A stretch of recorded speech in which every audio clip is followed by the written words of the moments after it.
At the end of his reign, David orders a census to be taken. At first glance, this may seem harmless, but in the biblical context, there is more behind it.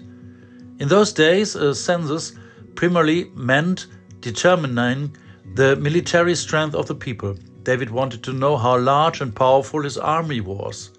Behind this was the temptation to rely on his own strength rather than on God. Even his commander, Joab, warns him against it, but David carries out his plan. Only after everything has been done does he realize what he has done. His conscience troubles him. He recognizes that he did not trust in God, but in numbers, power, and control.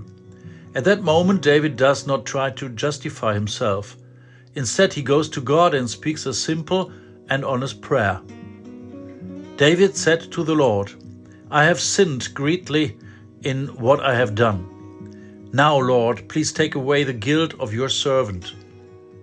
These words show something deeply human. Even a great king like David makes mistakes. Even people who are close to God can make wrong decisions.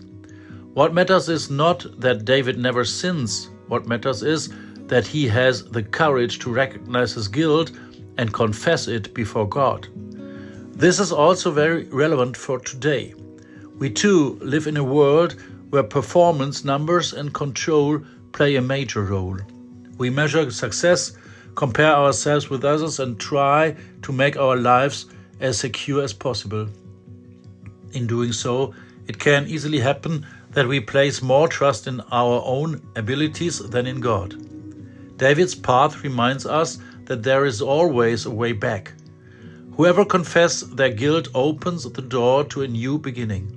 And that is the great hope of faith, that God's mercy is greater than our failure.